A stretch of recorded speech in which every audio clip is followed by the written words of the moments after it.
They say we crawled out of caves, that we lit fire, chipped tools, and waited for evolution to take its slow, patient course. But what if we didn't wait? What if someone came? In the blink of an eye, we went from stone huts to starships, from campfires to code. So ask yourself this: did we really do all this alone? The official story of humanity is one of slow linear progress. Scientists say that around 5 million years ago, an ape stood upright, marking the birth of what would eventually become us. And for hundreds of thousands of years after that, not much changed. We hunted, we gathered, we mastered fire and stone, a few crude tools, a few scattered myths. But then, something broke the pattern. Roughly 20,000 years ago, the pace of progress exploded. We began constructing megalithic temples like Göbekli Tepe, with precision and scale no one expected from hunter-gatherers. And in just 12,000 years, we went from mud huts to orbiting satellites. That kind of leap, it doesn't just defy logic, it challenges everything we thought we knew about our species. Was it evolution? Or intervention? If this sudden leap in human evolution wasn't natural, then where do we begin to search for answers? We follow the trail back to the world's first recorded civilization, Sumer. Over 6,000 years ago in what's now southern Iraq, the Sumerians emerged almost from nowhere.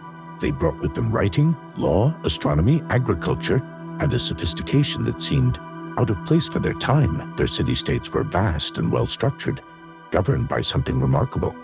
Namu, the world's first codified law. But what makes the Sumerians truly mysterious isn't just their sudden brilliance, it's what they claimed about their own origins. According to their oldest records, they didn't invent civilization, they inherited it from beings they called the Anunnaki. The Sumerians left behind more than architecture and irrigation. They carved their knowledge, their memories, into clay. Cuneiform tablets preserved through fire and time. And these weren't simple myths or folk tales. They were records, detailed accounts of gods descending from the sky, of rulers appointed by higher powers, of a time before humans when the earth was ruled by something else. Again and again, the same names appear. Anu, the sky father; Enki, the god of wisdom and creation; Enlil, the commander, stern and cold; Inanna, fierce and radiant, later known as Ishtar. But here's the twist. The tablets do not call them spirits or divine forces. They call them flesh and blood, beings who arrived, beings who built, beings who ruled. And according to the Sumerians, it was the Anunnaki who shaped the destiny of Earth. They weren't gods in the way we understand gods today. They were a superior race, with knowledge of the stars, and a mission that brought them here. But why? Why Earth? Why us? The next tablets reveal the reason, and it has everything to do with gold. Gold, a metal we prize for beauty, luxury, and wealth. But to the Anunnaki, it meant something far more vital. In modern science, we know gold is a superb conductor. It's used in electronics, space travel, and even medicine. It resists corrosion, reflects radiation, and can purify both air and water. Now imagine a civilization far older than ours, one facing a planetary crisis, a collapsing atmosphere, a world poisoned by its own advancement. That was Nibiru. According to the ancient tablets, this was the Anunnaki homeworld, a massive planet with a long elliptical orbit, visible from Earth only once every 3,600 years. Their solution: spray nanoparticles of gold into their sky, a planetary shield. But there was a problem. Nibiru didn't have enough gold. Earth did. And so they came, not to observe, not to guide, but to mine. Descended to the ancient Earth, a planet lush with life, but untouched by civilization. They built outposts, laid mines, drilled into mountains and riverbeds. And for thousands of years, they extracted gold from the Earth's crust, sending it home in great shipments across the stars. But even with their power, even with their tech, the work was endless. The Anunnaki grew restless, and that's when they made a decision, one that would change the fate of this planet forever. The Sumerians didn't speak of Nibiru as a metaphor. To them, it was real. A planet of fire and smoke moving through the heavens in a wide, invisible arc. Modern astronomers have long dismissed it as myth, but not entirely.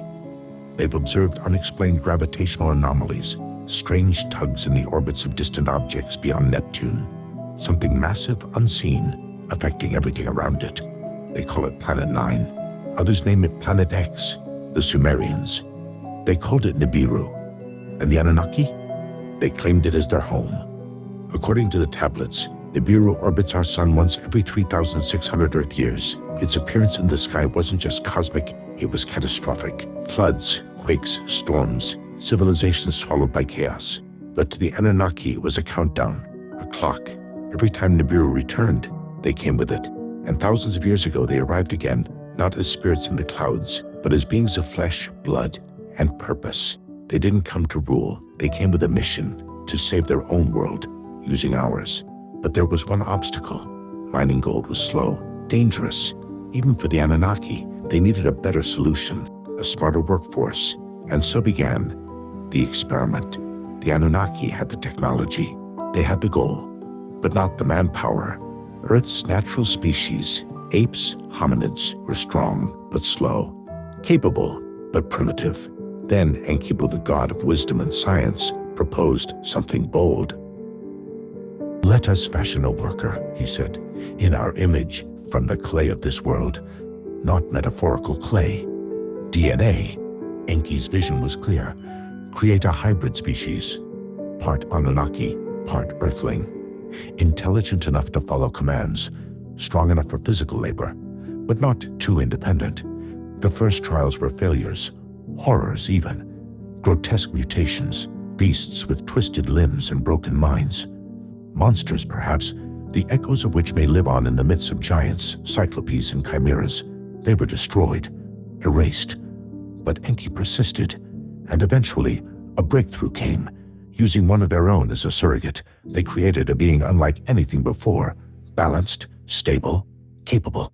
They called him Adamu, the one who is like us, the first true human, not born from evolution, but from engineering. Sound familiar? It should. The story of Adamu would echo through time, retold as Adam, the first man, created in their image, as the texts say, not divine poetry, but literal history. From the Garden of Eden to the tablets of Sumer, the same story appears in different words. The Anunnaki had done it. They had created a labor force, us, but their plan wouldn't go exactly as expected. Adamu wasn't just a worker, he was a template, the first of many.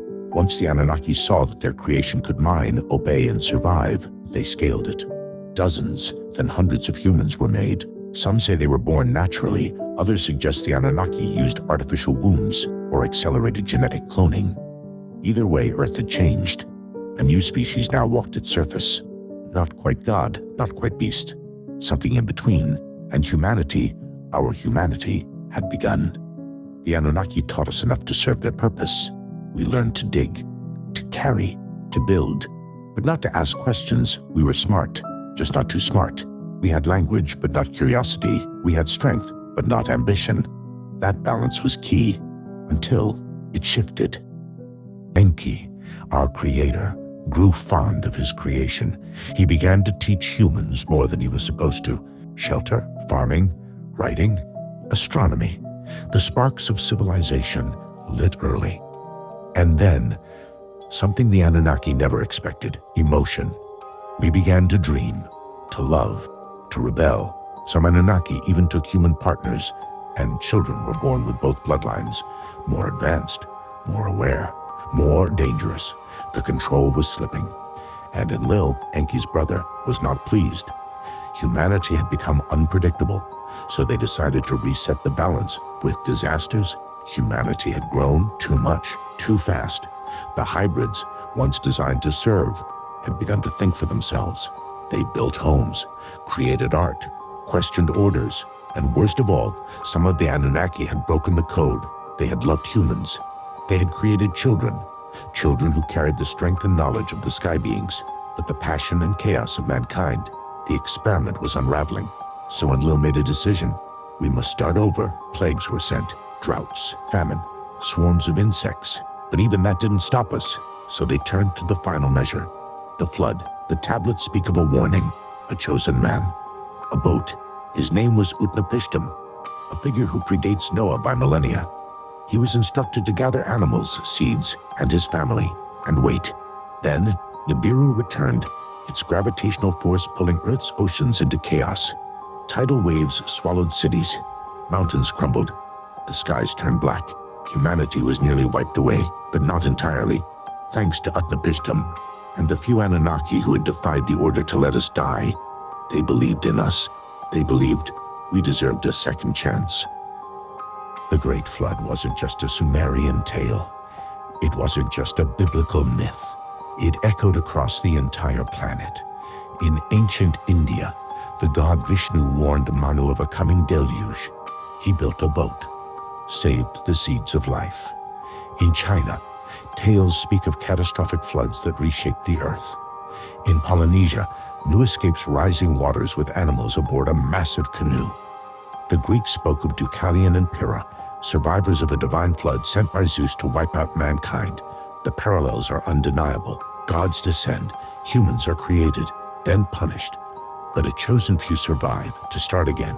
Different names, same pattern. Could it be that these aren't just myths, but fragmented memories? Cultural echoes of the same cataclysm, passed from generation to generation, altered by time, language, and belief, but all pointing to the same event. A moment when humanity was nearly erased, but also when we were given a chance to begin again. And this time, with knowledge. The Anunnaki didn't stay much longer.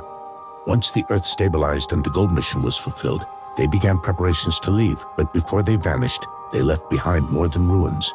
They left behind a blueprint. When the floodwaters receded, the world had changed. The cities were gone. The population scattered. The knowledge nearly lost, but not entirely. The Anunnaki, especially Enki, chose to teach again.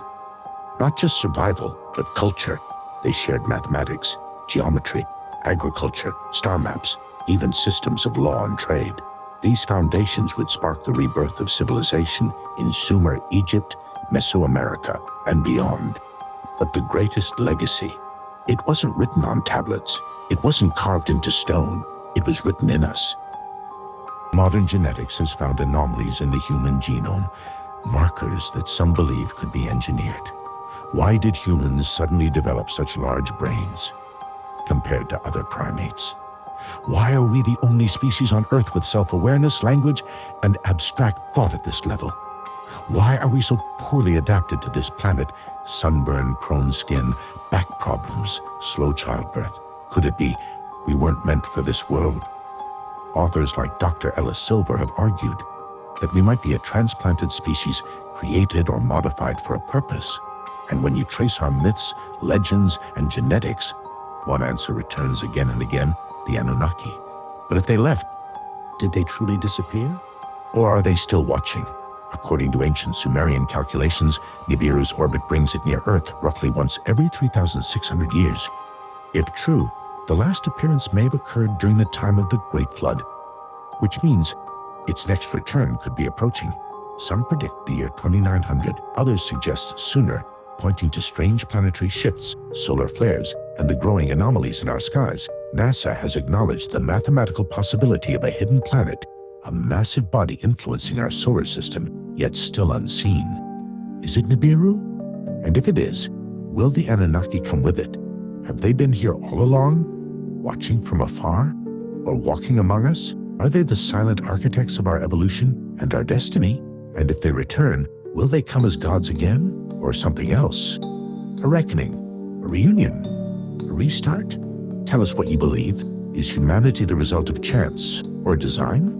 Leave your theories in the comments, and if you're still watching, perhaps you were meant to hear this story. So like this video, subscribe to our channel, and when the sky grows strange, you'll know where to look.